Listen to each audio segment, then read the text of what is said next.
Seeing some difficulties on the connection. Would like to ask you if you could.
Justice Chief Boying Remulla is confirmed infected of COVID-19 just days after President Bongbong Marcos tested positive for the virus.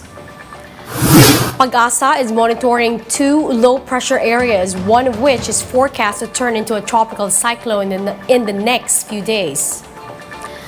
And Sri Lanka's president and another key leader are set to step down amid escalating protests over the country's dire economic crisis.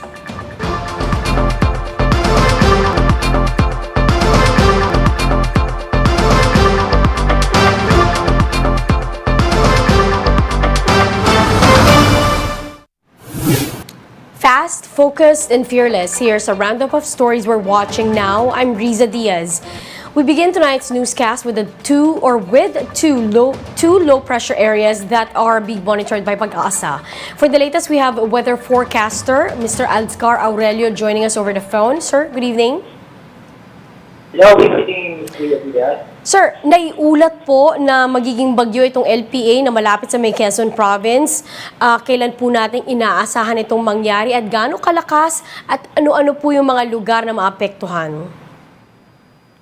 Well, itong area ay huli namataan sa 405 km ng Infanta Quezon.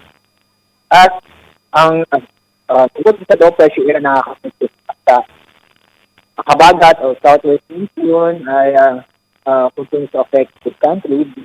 Kaya sa ngayong araw at din bukas, most part of the country ay mga kaulan ng panahon. At sa araw nito ay itong Visayas, Maropa, Banaue, RMN, at sa probinsya ng IFUGAO, Banaue, Albay, Sorsogon at Masbate. Itong mga nabanggit mo kung lugar at inaasahan panahon, pagkaan ay dalasan may mga light to moderate rain hanggang sa pumisan may malakas na pag-ulan due to the southwest monsoon at low pressure area. Sa lalabing bahagi ng bansa, especially sa Metro Manila, ngayon at bukas ay expected kayo saan ay bahagyang maulap ang kalamitan ngayon at bukas. Pero may chance pa rin ng mga localization. Tulad na kanina ako nakakasya ng matinding ulan sa Metro Manila. Yung low pressure area ay as of now, within the next 24 to 40 hours, slim chance po na magkaroon of slim chance to develop into a tropical system. Pero itong low pressure magpapatuloy itong bibigyan pag-ulan ngayon bukas malaking bahagi ng bansa. Sir, just to clarify, there's another low pressure area that Pag-asa is monitoring. Itong isa naman po, gaano kalaki ang chance na magiging bagyo rin? Well, isa lang low pressure area na sa loob ng FAR. At yung binabanggit nito ay nagkakamay, nasa labas din ng FAR sa bandang Indochina. At it's not expected to enter the PER kasi itong nasa labas ng PER ay kumikilos kanluran o palayo sa bansa. So, isa lang pong low pressure area ang minomonitor ng Pag-asa sa FAR. Sir, just to recap, nagkakaroon po or nakaka-experience po yung mga kababayan natin sa may bandang Banaue, IFUGAO ng walang tigil na pag-ulan. Itong mga nakaraang linggo, magpapatuloy po ba ito sa mga susunod pang mga araw? Well, ngayon bukas ay medyo magandang panahon sa Benguet. At asahan pa rin ng mga lambos ng ulan dahil sa thunderstorm.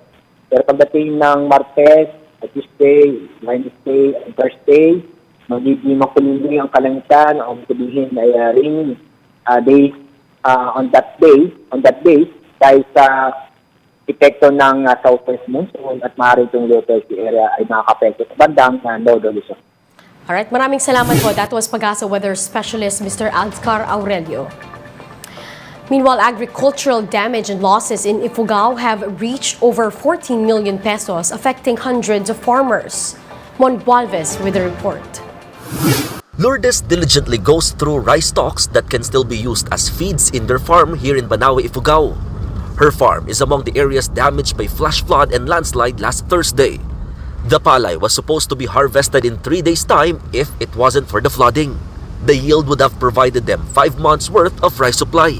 Daming proseso na gawin, tapos gumanito ang palay namin dito. Wala naman kaming kakainin kasi wala nang aanihin. Lourdes is just one of more than 100 farmers affected by the calamity. Most of the damaged farms are part of the famous Banaue rice terraces. Assessment on the damage is still ongoing. State of calamity has also been declared as authorities expedite operations to clear mud off the streets. Residents are also helping out in the cleaning operations. But despite the risk of another landslide, the local government has no plans of relocating residents. Wala po pong programa ng local government dahil hindi pa identified exactly yung government property for relocation. The Banaue LGU explains they're quick to alert residents should there be a need to evacuate. For now, the LGU says they're focused on addressing the immediate needs of residents. They also plan to resume tourism activities soon. Affected ang livelihood. Livelihood kasi dito, walang iba kung hindi, one, tourism. Yung iba, yung marketability. For News 5, Mon Gualvez, we are One News. In other news, Justice Secretary Boying Remulla has contracted COVID-19. Remulla told reporters in a text message that he tested positive for the virus on Thursday. He added that he has very mild symptoms and is required to isolate for at least 7 days. This came 2 days after Malacanang announced that President Bongbong Marcos has been infected. Earlier today, Press Secretary Trixie Cruz Angeles said the president's condition has improved. She explained that based on a physical examination, Marcos Jr.'s throat is clear of any inflammation. Although there was no sign of distress or pneumonia, the president remains under close monitoring. Now, we'll be back with more stories after the break. Keep it here on One News.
You're still watching One News Now. I'm Riza Diaz. Sri Lanka's president is stepping down from office next week after months of political turmoil in the country.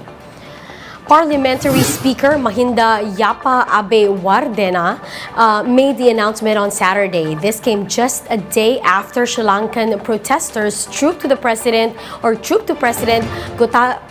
Gotabaya Rajapaksa's office residence and set fire to the country's Prime Minister Ranil Wickremesinghe's home to vent their anger over the country's worsening economic crisis. Sri Lanka's Prime Minister has likewise expressed intent to resign.